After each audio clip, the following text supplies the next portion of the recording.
Ya targetnya saya akan menjadi guru gitu, guru ekonomi di SMA, dan semoga itu bisa tercapai, semoga itu bisa bisa terpenuhi, dan itu bisa menjadi satu kebanggaan ya buat diri saya, karena dengan keterbatasan fisik saya ternyata saya bisa lulus kuliah, saya bisa bekerja, dan bahkan bisa menjadi guru nantinya gitu.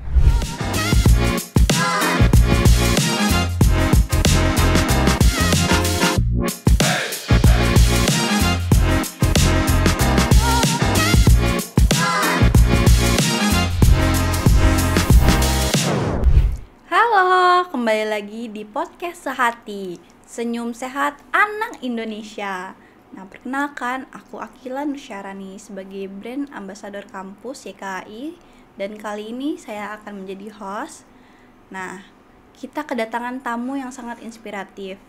Sosok ini tuh menjadi host perdana di podcast kita kali ini. Siapa dia? Nah, Edward Sebastian. Hai. Halo. Lama ya kita nggak ketemu. Lama sekali tidak ketemu. Terakhir ketemu kapan?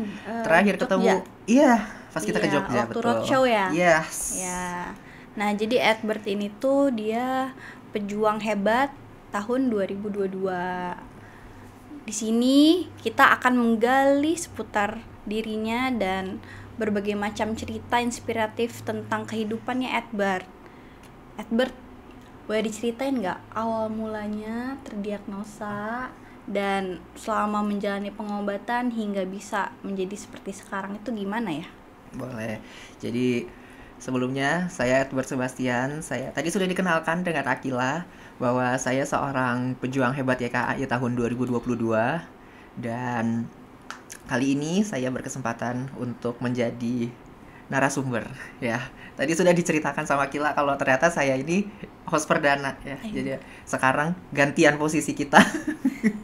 Dan kali ini sesuai dengan arahan dari ibu hostnya, kalau ternyata saya diminta untuk menceritakan. Jadi saya Edward Sebastian, saya berusia 21 tahun, dan saya terdiagnosa osteosarkoma atau kanker tulang. Jadi awal terkenanya itu tahun 2012 akhir. Tahun 2012 akhir itu sekitar kelas 6 SD, ketika pelajaran olahraga, tangan yang sebelah kanan saya itu tertarik ke belakang. Tertarik seperti terkilir gitu pada saat jam olahraga.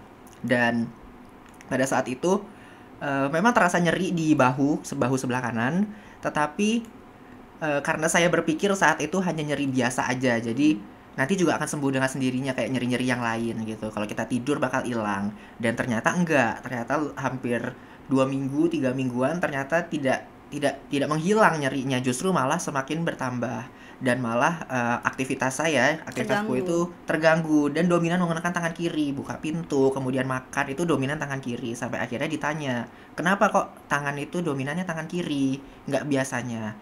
Baru di situ saya cerita kalau ternyata saya tuh tangan saya tertarik mah waktu pelajaran olahraga di sekolah. Oh, kok bisa tertarik gitu ya, saya ceritakan lah pas olahraga, kemudian guru olahraganya menyuruh kita untuk ya olahraga seperti biasa gitu. Nah, karena saya ceritanya tertarik, terkilir, orang tua berpikir bahwa ya itu hanya kesleo gitu. Jadi dibawalah ke tukang urut. Oh, jadi dipijat. Iya, dibawa ke panti pijat selama 1 bulan ya, hampir 1 bulan itu kita mondar-mandir ke tukang pijit. Rutin berarti Rutin, tangannya 1 minggu 2-3 kali. Jadi kalau 1 bulan mungkin 12 kali lah ya. Sudah 12 kali. Ternyata bukannya mengecil pembengkakan itu, nyerinya justru malah semakin membengkak. Dan ketika semakin membengkak, si tukang urutnya ini bilang kalau ternyata dia udah gak sanggup, tolong dibawa aja ke rumah sakit. Nah, dari situ langsung dibawa ke rumah sakit, anak di Jatinegara. Itu langsung ke dokter anaknya, dan dokter anak langsung suruh ronsen bahu supaya tahu ini bengkaknya karena apa. Saya ingat banget itu tanggal 28 Desember 2012, itu jelang akhir tahun. Jadi dokternya juga hari terakhir itu. Dan ternyata hasil foto ronsen pertama itu sudah langsung ketahuan kalau saya ini kena bone tumor di bahu kanan. Terlihat ya. Langsung terlihat dari ronsen pertama kali. Nah, karena di rumah sakit itu tidak ada pelayanan untuk anak-anak kanker, saya dirujuklah ke RSCM dari situ. Nah, karena kebetulan itu pas tahun baru, jadi kita ke RSCM-nya pas tahun barunya, tanggal 3 kalau tidak salah. Tanggal 3 kita ke RSCM, ke dokter, dari situ dari awal lagi dicek, cek darah, kemudian di ronsen ulang, di MRI, CT scan, sampai finalnya adalah di biopsi. Jadi biopsi itu diambil jaringan sedikit dari pembengkakannya itu supaya dicek itu apa. Dan ternyata dari hasil biopsi itu ternyata positif osteosarkoma atau kanker tulang. Nah, dari situ langsung dibawa ke dokter yang khusus hematologi anak yang menjadwalkan kemoterapi. Saya dijadwal 6 kali kemoterapi. 6 kali kemoterapi itu dibagi dua, jadi 3 siklus pertama, kemudian evaluasi bisa dioperasi atau tidak, baru 3 siklus terakhir. Dan 3 siklus pertama itu ternyata bersyukur bisa berjalan dengan baik, walaupun dengan efek kemoterapi itu dahsyat ya. Efek kemoterapi itu luar biasa. Di kemo pertama kali itu saya sampai harus masuk ruang isolasi ya, sampai masuk ruang isolasi dan harus transfusi darah 21 kantong darah. HB-nya berapa waktu itu? HB-nya 5 atau 4 kalau nggak salah. Jadi 21 kantong darah itu, PMI itu sampai Nyari-nyari udah nyari kemana-mana. Bank darah rumah sakit itu udah habis, golongan darah saya B. Jadi udah habis, yang B udah nggak ada lagi sampai harus ke PMI pusat. Nah, dari situ ya itulah proses ya yang membuat saya bisa ada sampai hari ini. Jadi 3 siklus itu boleh berhasil dijalani, dan kemudian dievaluasi ternyata pembengkakannya menurun. Dan kalau saya boleh cerita ya, pembengkakan di bahu itu seperti apa, itu sebesar kepala saya. Jadi kalau saya tidur itu seperti ada 2 kepala yang tertidur. Berarti Satu selama badan. sakit itu posisi tidur itu Posisi tidur cuma telentang aja, karena nggak bisa miring, nggak bisa ke kanan, karena berat kan. Iya. Ini bengkaknya besar. Jadi kalau saya tidur itu seperti ada 2 kepala yang ini, kepala bener, sama kepala karena lagi. pembengkakannya itu. Dan ternyata setelah 3 kali kemoterapi, bersyukur ada penurunan, bengkaknya itu menurun dan bisa untuk dioperasi. Nah, kalau boleh tahu nih, waktu awal terdiagnosa sampai kemoterapi itu umur berapa dan kelas berapa? Nah, jadi waktu awal terdiagnosa itu kan tahun 2012 ya, 2012 ke 2013, itu usia saya sekitar 11 tahun, 11 jalan 12 tahun, kelas 6 SD, itu jelang ujian, waktu itu masih ada UN, gitu. Jadi, ya itu tadi cerita di operasinya, dan operasinya nggak langsung diamputasi, gila. Operasinya nggak langsung ada diamputasi, jedanya. ada operasi sebelumnya, yaitu namanya, kalau bahasa dokternya itu nama operasinya limb salvage. Ya, kalau saya bilang sih operasinya implant gitu namanya. Secara bertahap ya berarti? Secara bertahap. Jadi karena saya kankernya di tulang, jadi tulang yang ada kankernya itu di bahu dibuang, diganti dengan tulang yang dari betis kanan. Jadi kalau kita pernah makan sayap ayam gitu ya, itu kan ada 2 tulang ya, satu yang besar, satu yang kecil. Nah, tulang yang kecil itu yang dari betis kanan saya diambil untuk disambung ke tangan gitu. Dan ternyata operasi itu belum berhasil ya. Jadi ternyata kankernya itu masih ada akar-akarnya, sisa-sisa yang tidak terdeteksi sama alat, tidak terdeteksi sama dokter, itu masih ada ke arah jari-jari sebelah kanan, dan itu sudah membengkak lagi. Jadi keputusan finalnya harus diamputasi ya. Berarti saat kanker yang menyebar itu pembengkakannya juga berpindah. Pembengkakannya juga berpindah, tetapi yang untungnya penyebarannya itu bukan ke atas. Karena kalau ke atas kan saya kan di bahu, ke organ lain, malah ke organ dalam nanti. Jadi bersyukurnya dia turun ke arah jari-jari tangan. Jadi diamputasi langsung, bahwa ya itu keputusan finalnya, daripada kita menunggu bom waktu yang kapan nggak tahu dia menyebar kemana-mana gitu. Sampai akhirnya diamputasi tanggal 4 Juli 2013. Dan dari situ ada kebaikan, dan ternyata boleh lanjut lagi kemoterapi sampai bulan Oktober 2013, itu kemo terakhir, dan sampai hari ini tidak kemo lagi. Nah, itu waktu selama proses kemoterapi hingga selesai, sekolah dicutikan atau tetap mengikuti ujian nasional sesuai dengan waktunya? Jadi saya tetap ikutin. Jadi ujian nasional tuh kalau nggak salah ya, waktu itu 2013 itu bulan Mei kalau nggak salah. Jadi saya itu ikut ujian di sekolah. UN-nya tuh di sekolah 3 hari. SD kan 3 mata pelajaran ya. 3 hari di sekolah. Jadi saya tuh ke sekolah itu UN-nya bukan di kelas, tapi di UKS-nya. Di UKS sekolah. Dan itu saya bawa baskom. Jadi pengawasnya tuh langsung di sebelah saya. Jadi kalau saya mual tuh langsung baskom gitu. Dan selama 3 hari seperti itu. Jadi sekolah juga memaklumi karena ini kan kasus pertama di sekolah saya tuh yang terkena kanker anaknya itu, ini kasus pertama. Jadi saya mendapat dispensasi lah gitu dari Iya. sekolah. Waktu diamputasi itu kan berarti keputusan dari diri sendiri dan Iya, keluarga. Mungkin itu untuk anak seusia itu berat ya. iya. Nah, pada saat itu perasaannya Edward gimana? Perasaannya waktu di mau diamputasi ya. Wah, itu udah dalam hati tuh udah bergejolak gitu ya. Ini kalau jantung bisa keluar, bisa dikeluarin gitu. Udah duk duk duk gitu, udah kayak apa gitu. Dan ya pasti sedih lah karena kan saya dari kecil semua pakai tangan kanan, terus dalam seketika harus pakai tangan kiri. Itu kan berat ya, apalagi saya nggak pernah nulis pakai tangan kiri, nggak pernah makan pakai tangan kiri, nggak pernah melakukan aktivitas pakai tangan kiri.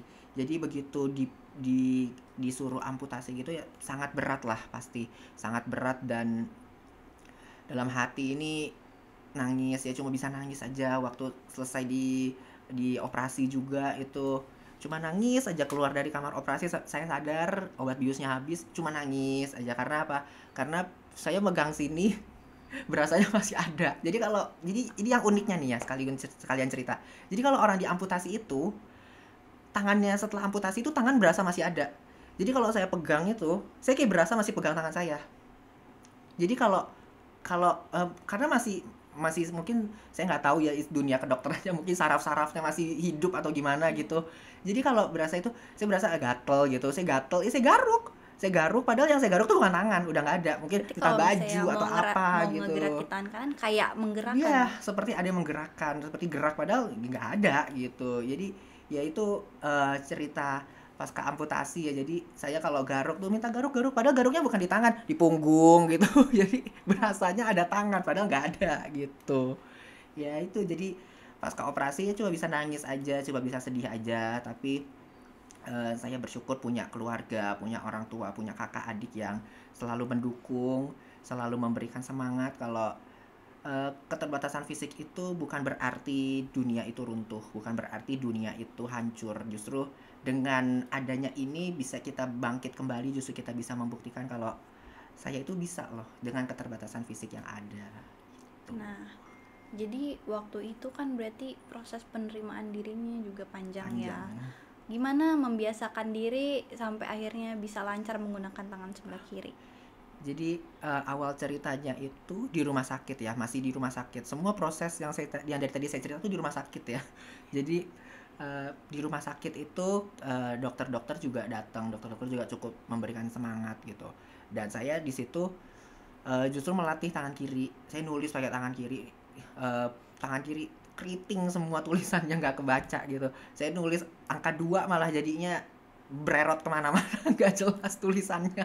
Jadi apa ya, ya itulah yang membuat saya bisa menerima diri ya. Saya di rumah sakit juga saya nggak terus-terusan larut dalam kemuraman, larut dalam kesedihan gitu. Tapi saya di situ justru saya belajar, saya tulis pakai tangan kiri karena sudah terjadi, mau diapakan gitu. Ya. Bahasa saya ya. Karena kalau saya nggak belajar pakai tangan kiri itu saya mau ngapain? Tangan kanan saya udah nggak ada, terus saya mau ngapain kalau tangan kiri saya tidak dipergunakan? Pakai kaki gitu kan, nggak mungkin pakai kaki karena ya masih ada, sebelah kiri mau buat apa gitu. Jadi ya itulah yang membuat saya berpikir kalau saya terlalu lama murung, terlalu lama dalam dalam dalam apa namanya, kalbu yang buruk itu. Jadi ya buang-buang waktu gitu. Apalagi keluarga juga selalu mendukung, bisa kok, bisa belajar, ayo belajar pakai tangan kiri, ayo kita makan pakai tangan kiri, semua pakai tangan kiri. Jadi kalau di rumah tuh Oh, ayo jadi biar barengan support barengan ya. semua ya. Jadi ya itu yang membuat saya bisa mampu menerima diri, termasuk dari keluarga, dari teman-teman sekolah juga, termasuk datang ke rumah besuk gitu dan memberikan semangat gitu. Berarti teman-teman di sekolah SMP juga sangat mendukung dan Sangat sangat eh, mendukung. membantu secara proses Ya, pemulihan ya. betul sekali. Nah, jadi kan Edward ini walaupun terkendala dalam secara fisik Ya, tapi tidak menghalangi betul. prestasinya di sekolah ya. Bisa menjadi lebih hebat dari anak-anak yang lainnya. Betul. Ya. Bersyukur itu. Bagaimana tanggapan guru terhadap keadaan Edward pada saat masuk sekolah? Ah, Jadi keadaan guru waktu masuk sekolah itu, kalau saya boleh jujur ya, sebenarnya mereka juga cukup kaget. Mungkin mereka tidak pernah menerima bukan mahasiswa, siswa kayak saya gitu. Karena saya bukan di sekolah SLB, saya di sekolah umum, Biasa. sekolah negeri biasa yang berbaurnya dengan orang-orang yang normal gitu. Jadi sebenarnya mereka sendiri cukup kaget, tapi mereka terus membiasakan diri karena kan orang tua mama saya juga sudah menghadap ke kepala sekolahnya kalau anak saya ini punya riwayat yang tadi udah diceritakan panjang itu. Jadi sekolah juga cukup memaklumi dan selalu memberikan semangat. Iya. Nah, dari SMP sampai masuk ke jenjang SMA dan kuliah, itu gimana bisa menjadi seperti sekarang? Belajarnya tidak ada hambatan sama sekali, malah dengan nilai yang bagus dan capaian yang bisa diakui gitu.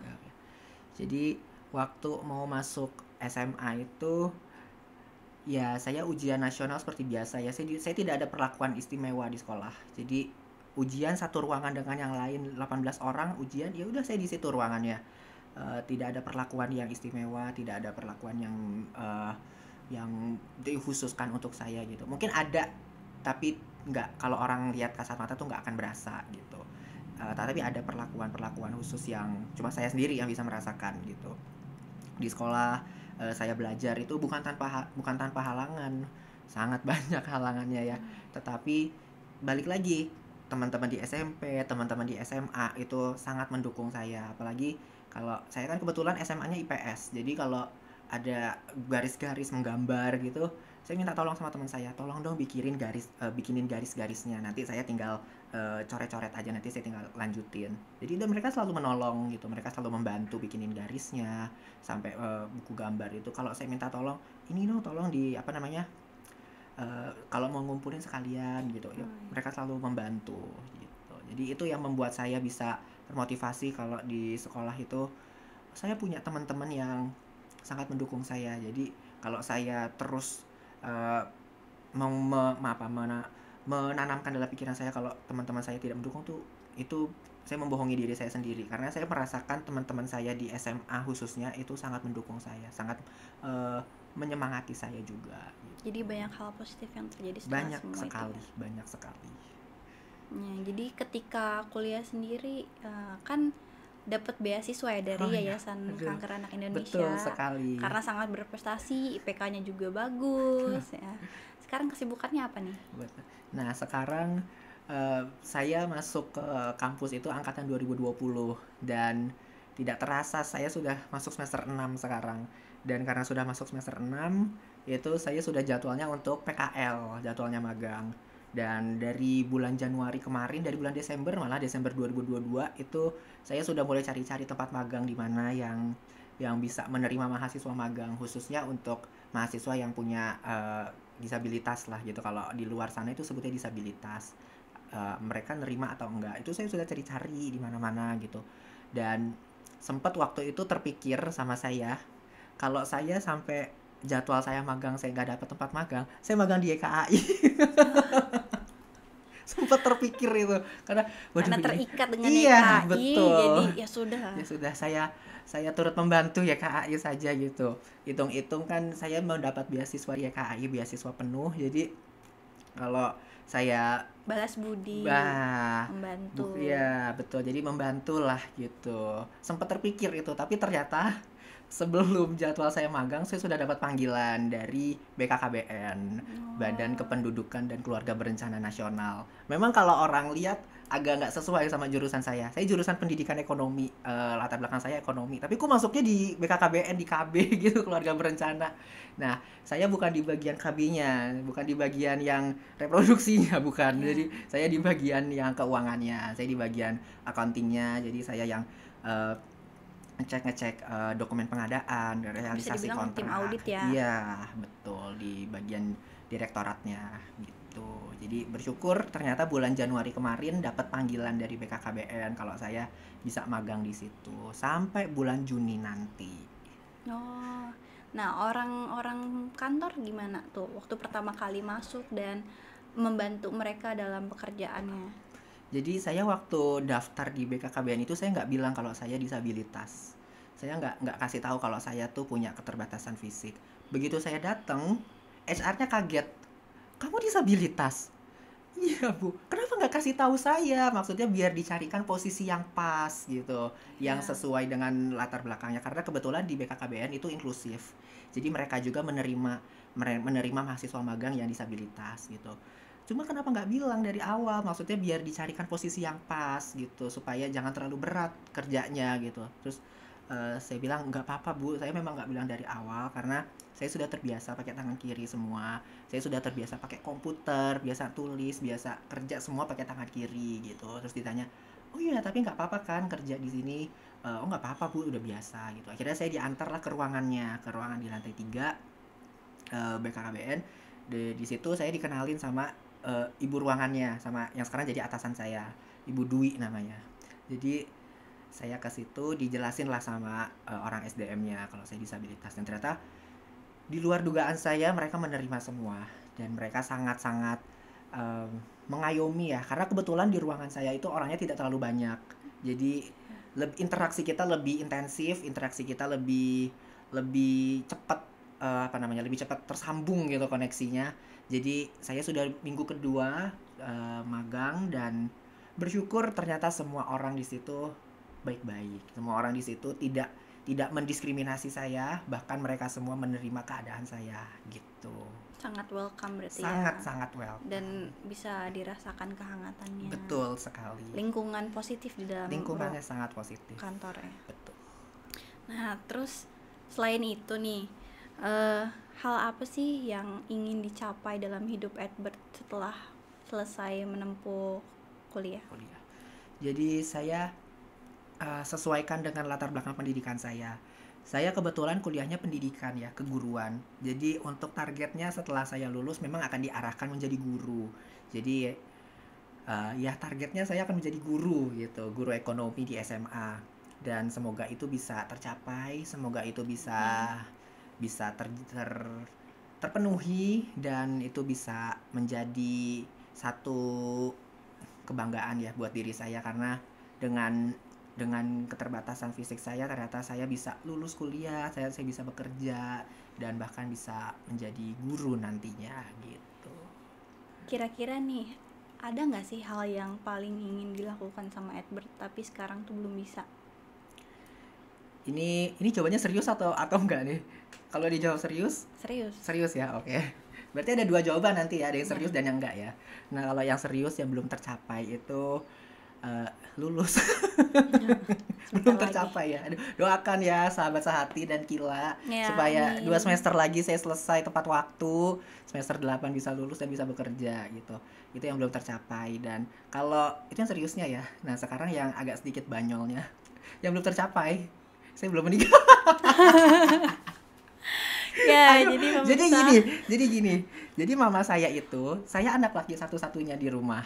Kakak saya perempuan, adik saya perempuan. Mama saya itu selalu bilang, "Bang, mana pacar kamu, Bang? Ayo kenalin ke mama sini. Jadi kalau abis lulus nanti mama langsung nikahin deh kamu gitu. Mama udah pengen punya cucu dari anak laki gitu." Saya bilang, "Aduh, Mah, nanti dulu. Belum selesai magang, Mah. Ini masih magang, masih ongoing. Jadi nantilah itu gampang gitu. Kalau kita doa juga nanti datang sendiri gitu." Terus mama bilang, nggak bisa, harus dicari gitu, kalau perempuan harus dicari, kamu yang harus ngebet gitu. Saya bilang, aduh mah nanti mah, ini masih mumet mah sama laporan keuangan ini. Ya. Jadi Saya bilang, sekarang kehidupan asmaranya dikesampingkan dulu aduh ya. betul sekali, jadi aduh nanti dulu deh Tapi gitu. tidak menutup kemungkinan jika ada yang datang atau memikat. Aduh, saya membuka diri. Jadi kalau ada yang nonton ini, Iya, ini bisa di bawah ya. sini ada nomor saya. Mamahnya ngebet banget. Berarti dua hal itu misalnya beriringan. Jadi sebelum lulus udah ada. Oh itu eh saya nggak bisa ngomong apa-apa sih, bilang terima kasih udah gitu aja. Kalau datang dua-duanya sekaligus, Ya. wah itu berkat itu namanya. Mamahnya juga langsung seneng Oh ya. iya, langsung sumringah. Dikasih dua rezeki Dua rezeki dari sekaligus. anak, iya. Iya, aduh. Jadi ya itulah yang belum tercapai, yang jelas em, masih ada tahapan-tahapan lain yang harus saya lewati. Saya berdoa sih supaya bisa nanti kelulusan, karena Orang tua saya itu sangat sangat bangga ya. Ya bukan maksudnya bukan berarti orang tua Semua lain orang nggak tua bangga ya. gitu ya. Bangga bahwa dengan keadaan saya ternyata saya masih semangat kuliah, saya masih masih bisa berjuang di kampus. Orang tua saya tidak pernah menuntut nilai yang harus bagus. Tidak pernah nilai harus harus nilai segini segini segini, enggak. Jadi mereka bilang kalau kamu jalanin aja, kita nggak pernah nuntut nilai harus bagus. Kalau nilai bagus itu bonus, sisanya yang penting kamu punya semangat kuliah, yang penting kamu punya semangat untuk belajar. Nilai bagus itu akan menjadi bonus gitu. Jadi apa yang saya belum capai yaitu saya mau mempersembahkan. uh, saya nanti kalau ngomong dikira jadi sombong lagi ya. Jadi Apa-apa sampein aja. jadi bersyukur ternyata nilai-nilai itu terlampaui semua. Bahkan nilai-nilai itu bisa menjadi kebanggaan bukan hanya untuk saya tetapi bagi pemberi beasiswa saya yaitu Yayasan Kanker Anak Indonesia. Jadi ya nilai-nilai itulah yang membuat saya semakin semangat lagi kalau saya harus semakin berjuang, saya harus semakin semangat untuk menjalani perkuliahan saya sampai nanti saya bisa bekerja Berarti gitu. yang ditekankan tuh semangatnya ya terhadap Semangatnya. diri sendiri, Betul. kehidupan gitu. Betul sekali. Biar bisa menjadi berkat juga untuk yang lainnya, diri sendiri. Nah, kira-kira Edward tuh punya goals tersendiri nggak dalam 5 dan 10 tahun ke depan? Oke. Jadi dalam 5 dan 10 tahun ke depan ya sesuai dengan apa yang saya sampaikan tadi, saya jadi guru, saya menjadi pengajar dan tidak menutup kemungkinan kalau ada beasiswa S2. Amin, iya. Ini saya langsung promosi diri nih. Mohon maaf ya.